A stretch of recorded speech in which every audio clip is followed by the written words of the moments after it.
अस्सलाम वालेकुम मोज़िज़ ख़वातीन हज़रात।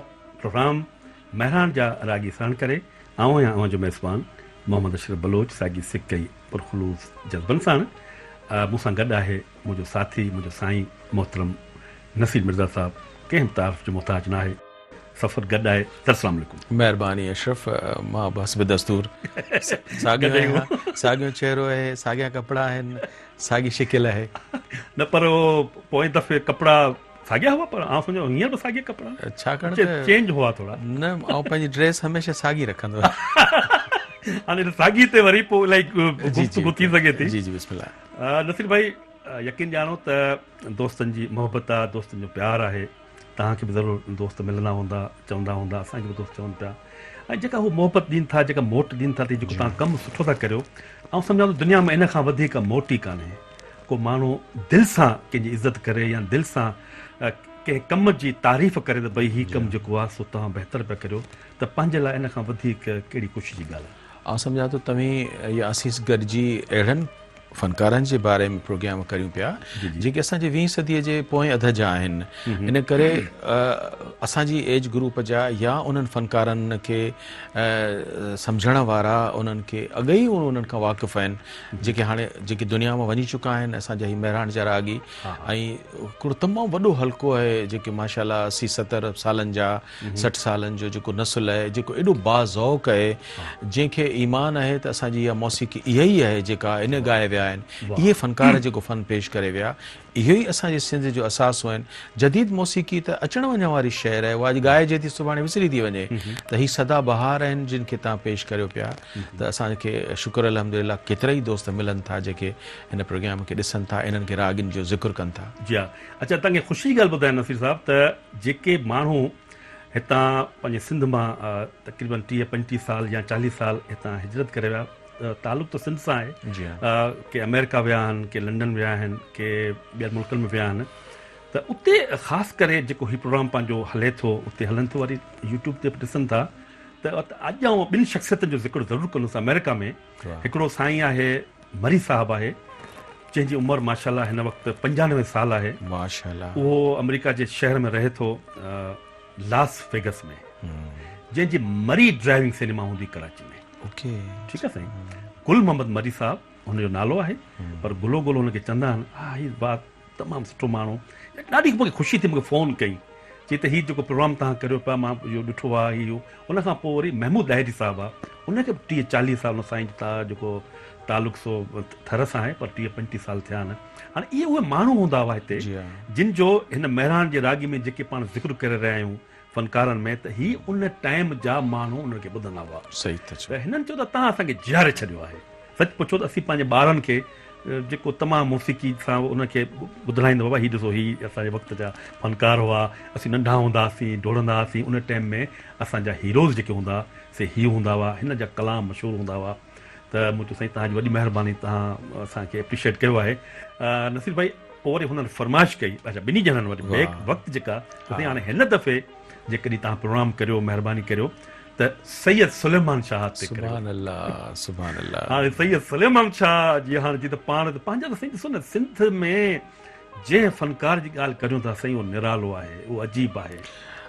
तव्हां जॾहिं साईं सैयद सुलेमान शाह खे इंट्रोड्यूस करायो, उनजो तारुफ़ करायो, त उनजे नाले वठण साईं मुंहिंजी दिलि मां जेको हिकिड़ो आवाज़ु आयो, उहो आउं तव्हांखे थो चवां त इहे तीर न हण पल पल तो सुण पंहिंजे अखियुनि खे झल तूं।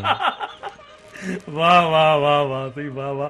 पर हाणे नसीर भाई, इहे ॻाल्हियूं हाणे अञा तारुफ़ त अञा शुरू ई कोन थियो आहे, जेको पाण ॻाल्हि कई आहे, त थी सघे थो साईं जिन जे पाण ज़िक्र कयो आहे ॾिसंदा हुजनि, त शुरूआति करियूं था सुलेमान शाह जे हिन कलाम। माशाल्लाह, ज़बरदस्त।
जी नसीर भाई। सलेमान शाह खे ॾिठोसीं पिए त आऊं जॾहिं बि हुनखे लाइव कंहिं शोज़ में ॾिसंदो हुअसि त मूंखे एॾो लुत्फ़ु ईंदो हो हुनखे ॾिसण सां। हिकिड़ो हुनजो अचणु, हुनजो सलाम करणु ऐं माइक स्टैंड माइक ते हीअं बीहण ऐं चवणु त गुल होवे त ख़ुशबू होवे, न त ख़ुशबू बिना वल गुल क्या। त इन जे ई अचण सां अखियां हुअनि त कजल होवे, न त कजल बिना अखियां कहिड़ा। सुभान अल्लाह। त इहो हुनजो जेको बीहण सां ई अट्रैक्ट करे वठणु, इहो हुनखे वॾो ॾांहुं हो सईद सुलेमान शाह खे। अच्छा, इहो त ॾांहुं हो साईं, जेके इहे ॻाल्हियूं कंदो, जीअं पाण माना ज़िक्र कयो त ढोल फ़क़ीर जो पंहिंजो हिसाबु पंहिंजो साईं जेको रक़्स करे थो कलाम ते, त उहो त साईं कमाल थी वियो आहे न। माना इहो माना ख़ासि हिकिड़ो रक़्स। पोइ त वरी जेको शुरू में त साईं इलाही की पोइ चवंदा आख़िर में पोइ साईं वरी थोरो घटि कयो, पर कंहिं कंहिं कलामनि में रक़्स कंदो हो ऐं कमाल जो रक़्स हूंदो हो। ऐं उन में ख़बर इहा पवंदी हुई त हीउ जेको रक़्स माण्हू करे पियो, जंहिं ते हीउ को ईअं अनाड़ी कोन्हे, हीउ बाक़ाइदानी जो रक़्स थी महफ़िल थियल आहे। ॾिसो, तव्हां जॾहिं सुलेमान शाह था चओ त असीं सम्झूं था त हर ज़ात जी पंहिंजी अहमियत आहे, हर माण्हू पंहिंजी ज़ात में हिकिड़ो अमुल माणिक आहे, पर असीं सभु जेके नंढे खंड में रहूं था, असांजे लाइ मोतबर तरीन जेको हवालो आहे उहो सादात हुजणु आहे। ऐं उन में कंहिं अहिड़े राॻीअ जो पैदा थियणु जेको ॻाए त भले, छो त भिटाई त ॻाए पियो, उटल ओॾाहीं थिए जरा ॿीजल बुराए। शाह लतीफ़ वटि चए थो त जे सवस सिरनि पाए जे तंद बराबरि तोरियां। हिकिड़ो सिंध जो सैयद असांखे चए थो त हिकिड़े पासे तंद जो आवाज़ आहे, ॿिए पासे सवस सिर आहिनि, तोरींदासीं त तंद जो मुल वधीक थींदो। उहो त असांखे राग जो बुनियाद विझंदो नज़र अचे पियो, पर रक़्स जेको आहे उहो बठोरे जो जॾहिं असांजे सईद सुलेमान शाह उनखे हिकिड़े नचण ऐं भक्ति नमूने सां जेको साम्हूं आंदो, त ज़ाहिर आहे त थोरो पंहिंजी सिंध जी हिकिड़ी दकियानूसी फिज़ा आहे, हिकिड़ो सादात आहे उहो जेको ईअं सरे महफ़िल ईअं हे हसीन छोकिरे वांगुरु गुलाब जो गुल आहे जेको नचे पियो। पर पोइ जीअं बुला शाह हुनखे रहनुमाई कई त कंजरी हुए मेरी इज़त न घटि, मैं को नच नच यार मनावण दे। त सुलेमान शाह ऐं उनजी फैमिली छा त हुनजो वॾो भाउ सैयद क़ासिम अली शाह साहब जेको हिकिड़ो बठोरे में होटल हलाईंदड़, असीं अॻिते हली हुन ते ॻाल्हाईंदासीं त हू केॾे वॾे कैलिबर जो इंसानु आहे, केॾो यार वेस आहे, केॾो फनकार नवाज़ आहे। त हुन खुली दिलि सां पंहिंजे भाउ खे इजाज़त ॾिनी त तूं इहा भक्ति राग, छाकाणि त जेका भगत विझण आहे उनखे पाण नचणु कोन चवंदासीं, उहा तव्हांखे ख़बर आहे इबादत आहे, माशाअल्लाह। त हुन जेका शुरूआत नचण जी कई आहे ऐं तंहिं आख़िर ताईं ॾिसंदो त सुलेमान शाह जो जेको नचणु आहे उहा दरअसल भक्ति अंदाज़ आहे, जेको कंवर भगत बि विधो, मोटण भगत बि विधो, ऐं उनखे पोइ वरी हिन पंहिंजी जिदत जदीद इख़्तिरा सां साहिल आज़ाद जे ऐं ॿियनि शाइरनि जे कलामनि सां खणी हुन पेश कयो। अच्छा, उन में नसीर भाई हिकिड़ी दफ़ा मूंखे ज़िक्र माना करियां थो त 1900 तक़रीबन 88 जो दौर हो त ख्वाजा इमदाद अली साहब, तव्हांखे ख़बर ख्वाजा साहब हिनखे इंट्रोड्यूस करायो, ऐं ख्वाजा साहब उहो ब्रॉडकास्टर जंहिं फनकार जी तारीफ़ करे त उहो फनकार छा हूंदो। पोइ ख्वाजा साहब उते जेको सो रेडियो पासन ख़ैरपुर में स्टेशन डायरेक्टर हो, उते जहांगीर साहब हो, असां वियासीं, असां त ड्रामे जे हिसाब सां वियासीं, स्टेज ड्रामो करिणो हो। पोइ उते ख्वाजा साहब जी ऑफिस में असां वेठा हुआसीं त हिकिड़े माण्हू उते ख़ैरपुर जो, तव्हां ख़ैरपुर जा सखर माण्हू थोरो वरी जेका तव्हां ॻाल्हि कई त साईं राग नचण, त साईं खे चई साईं तव्हां वॾा फनकार आहियो, सुठा आहियो, पर साईं मूंखे हीअ शइ हुनजो अंदाज़ थोरो चई साईं मूंखे इहा शइ न वणंदी आहे त तव्हां जेको नचो था। त सुलेमान शाह चयो चई साईं मुंहिंजा क़िबला साईं, बादशाहनि जो बादशाह हुस्न आहे, फ़क़ीरनि जो फ़क़ीर इश्क़ आहे, मुंहिंजा साईं इश्क त नचाए बि थो, इश्क त रुआरे बि थो। हीउ मुंहिंजो नचण जेको अथव न साईं, इहो रोअण अथव, इहो मुंहिंजे साईं खे परचाइण जो हिकिड़ो वसीलो आहे, इहो हीलो आहे, शल मुंहिंजो हीलो इहो क़बूल पवे। बेशक ॾिसो न कमाल जो, माना सच पुछो त हुन में नसीर भाई इलाही माण्हू वेठा, पर माना अलाह हुनखे जन्नत में जायूं ॾे, लाजवाब करे छॾी। अच्छा, हाणे हुनजो तारुफ़ आहे, पर छो न हिकिड़ो नग़मो जेको आहे वरी ॾिसूं था, ॿुधूं था, पोइ वरी तारुफ़ खां पोइ वरी गुफ़्तगू करियूं था फल ते। त दोस्तो, सैयद सुलेमान शाह जो ॿुधूं था ऐं ॾिसूं था हे ख़ूबसूरत नग़मो। अज मुका हो प्या वञ, मारियो मुंहिंजो मन अहिड़ो वञ, अज मुका हो प्या वञ, मारियो मुंहिंजो मन अहिड़ो वञ, अज मुका हो प्या वञ, मारियो मुंहिंजो मन अहिड़ो वञ। अॼु मूंखां हो पिया वञनि मारियो साईं हिकु मिंट जिन मन मारियो उन्हनि ॾाढा उठ भॼाया उठ विया कीअं पे केॾा तेज़ अॼु मूंखां हो पिया वञनि मारियो मुंहिंजो मनेड़ो उठ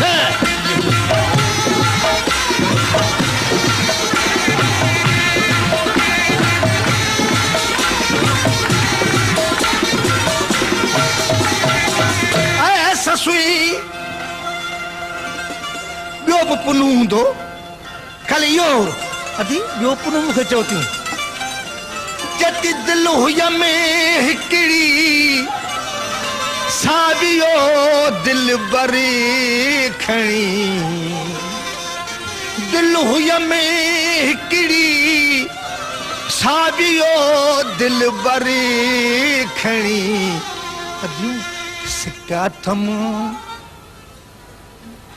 तिन जी घणी सिक्का थम तिन जी घणी ॾियो मूंखे पूरे अॼु मूंखां हो पिया वञनि मारो मुंहिंजो अॼु मूंखां हो पिया वञनि मारो मुंहिंजो मनेड़ो अॼु मूंखां हो वञनि मारियो मुंहिंजो मनेड़ो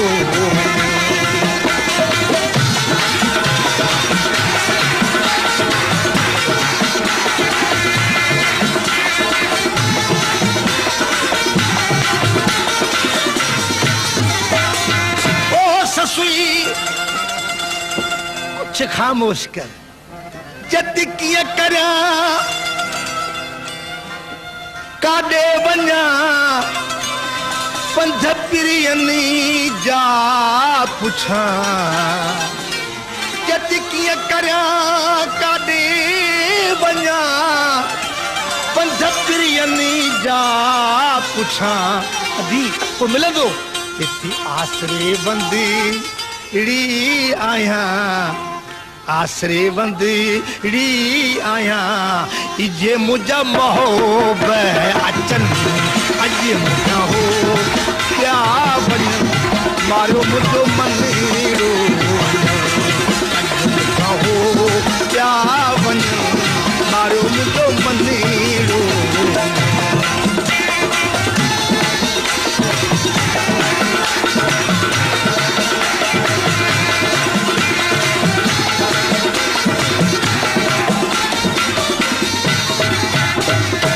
अली मोहम्मद महबूब साईं अली मोहम्मद महबूब मुंहिंजूं थियूं अखियूं रतड़ो रुवन साईं अखियुनि जा कहिड़ा कम आहिनि अदा अखियुनि जा हे कमनि हे अखियूं कंहिंसां कोन कुझनि पोइ कनि छा थियूं चतियूं अखियूं पंध पिरियनि जा पुछनि अॼु मूंखां हो पिया वञनि मारियो मुंहिंजो मनेड़ो अॼु मूंखां हो पिया साईं अॼु मूंखां हो पिया वञनि मारियो मुंहिंजो मनेड़ो अॼु मूंखां हो पिया वञनि मारियो मुंहिंजो मनेड़ो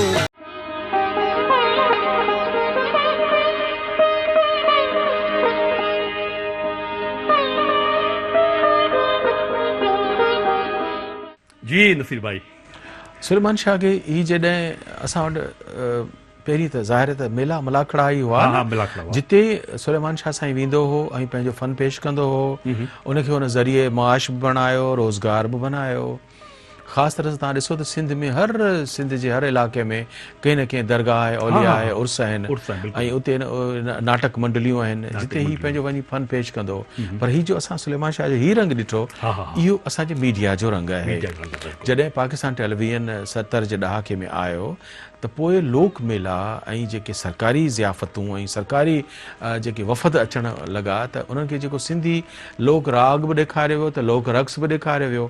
त बि ॾिसंदो त अलड़ फ़क़ीर बि हिकिड़े लोक रकास ऐं गायक जी हैसियत में ई पसंदि कयो वियो घणो, पर सुलेमान शाह त कंप्लीट जहिड़ो आहे उहो इन रक़्स ऐं लोक भगत जे हवाले सां हो। त हीउ जेको असां अंदाज़ ॾिठो इहो दरअसल मीडिया जो ई जो कारनामो आहे जंहिं सुलेमान शाह खे पाकिस्तान टेलीविज़न जे हवाले सां घर घर ताईं ॾेखारियो त हुनजी मक़बूलियत में 4 चंड लॻी विया। वाह वाह। ऐं नसीर भाई पाण साईं ते ॻाल्हाईंदासूं, पर मुख़्तसिर तारुफ़ आहे तो दोस्त खे ॿुधाईंदा हलूं त के शहर शख़्सियतुनि सां ऐं के शख़्सियतूं वरी शहरनि सां सुञातियूं वेंदियूं आहिनि, जहिड़ो की लुधियाना साहिर लुधियानवी, कुसूर बाबा बुल्ले शाह सां, भिटशाह असांजे लतीफ़ सरकार सां, ऐं वरी बठोरे जो ज़िक्र ईंदो जीअं तव्हांखे ज़िक्र कयो त लकीनन सुलेमान शाह ऐं तुफ़ैल संजरानी जे हवाले सां सुञातो वेंदो।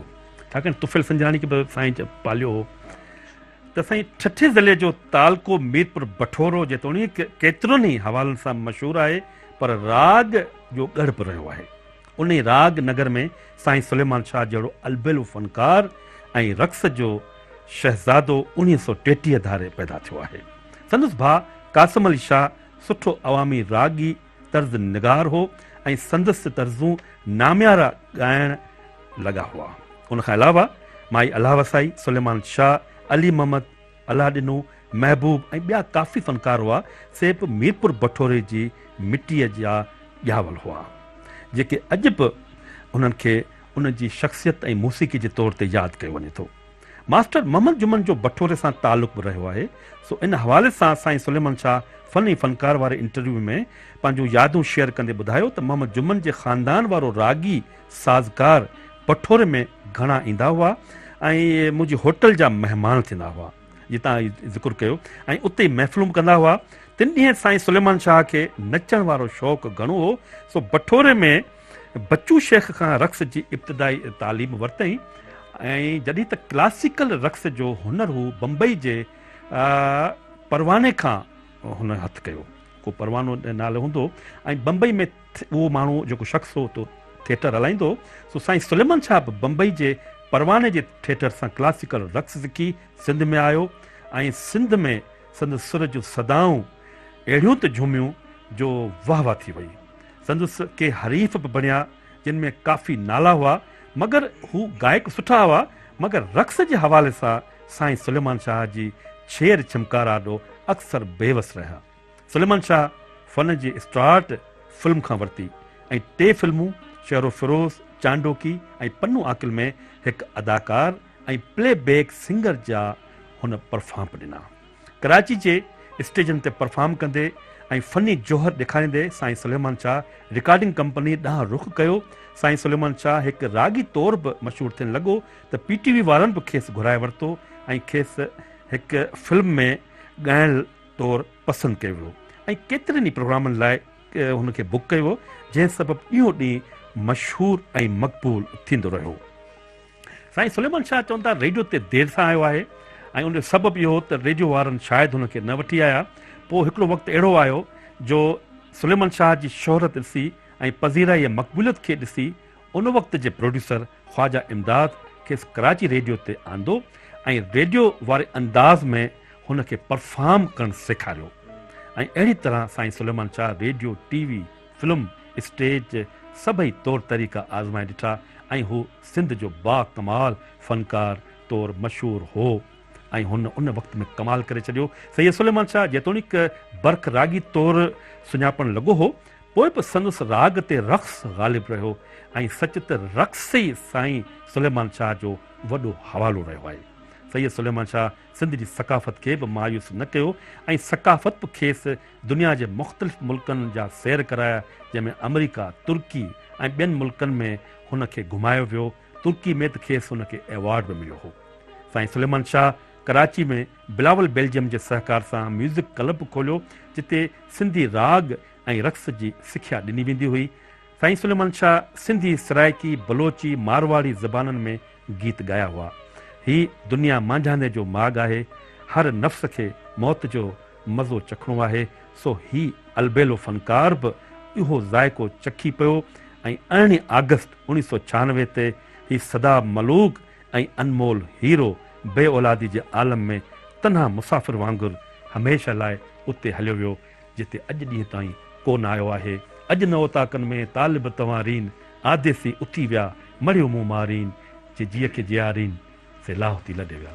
तो दोस्तो ही जेको हो मुख़्तसिर तारुफ़ हो सैयद सुलेमान शाह जे फ़न ते उनजी शख़्सियत ते। हू एॾो वॾो फ़नकार हो जो ही तारुफ़ तमामु घटि हो, पर यकीन करियो त सिंध अहिड़ी ज़मीन आहे नसीर भाई जंहिं असांखे ही सदा मलूक हीरोज़ ॾिना, ही ॻाइणा ॾिना। अञा तोणी इहो हाल भरजड़ में न पियो अचे, इन ते थोरो ॻाल्हाए सर। पर इन खां अॻु में नसीर साहब छो न हिकिड़ो नकूं जेको आहे उन खां पोइ वरी ॻाल्हाईंदासीं। मुझी दिल तखणी, मुझी दिल तखणी जो परदेसी परदेसी, मुझी दिल तखणी, मुझी दिल तक, मुझी दिल तखणी, मुझी दिल तखणी जो परदेसी जो परदेसी।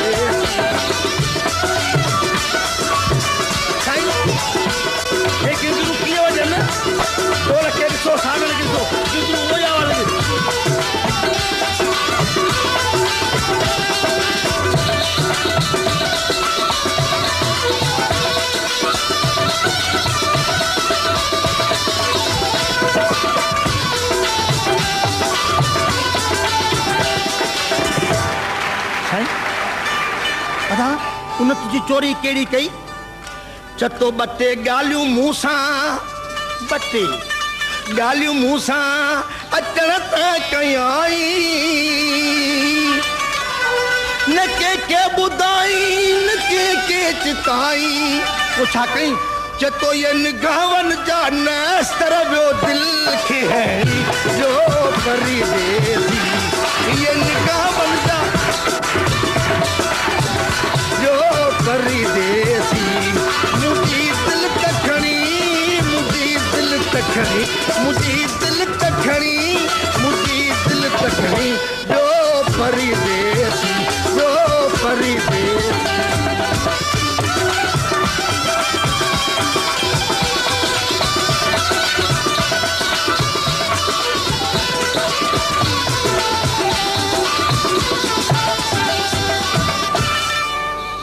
आए किथे जेको तो दिल खणी हो? चतो तूं बेवफा हिन पासे, चतो मुसाफ़िर हलियो वियो परियां, मुसाफ़िर हलियो वियो बिना मोकिलाए, न के ॿुधाए न के चिताए। तुमखे ॾिसे पियो मां मरां पियो मोहब्बत में ॼाणे धणी जो परदेसी, मां मरां पियो मोहब्बत में ॼाणे धणी जो परदेसी जो परदेसी। मुझी दिल तखणी, मुझी दिल तखणी जो परदेसी जो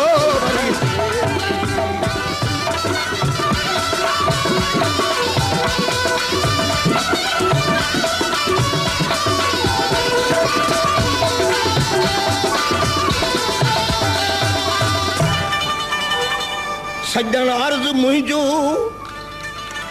वो सजन चला घाए अदा सुणो अर्ज मुंहिंजो वो सजन चला घाए, मूंखे पंहिंजे मन जो मालिक बनाए। अदा हुनखे तो ॾिठो छा? चतो आहे बाबा वणी, आहे बाबा वणी जंहिंजे अखि जी अहिड़ी जो परी, आहे बाबा वणी जंहिंजे अखि जी अहिड़ी जो परी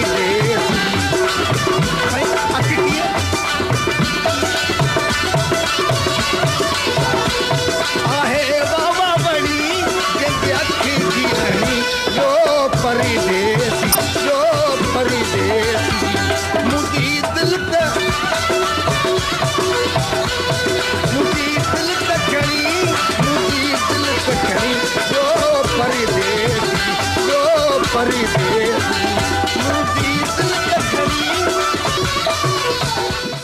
पंहिंजे पंहिंजे रंग खे पंहिंजे स्टाइल जा बुनियाद विझण वारा तव्हां जेके बि नाला वरिता ऐं उन्हनि में सुलेमान शाह बि हिकिड़ो आहे जेको पंहिंजे रंग सां नए अंदाज़ सां इंट्रोड्यूस थियो मीडिया ते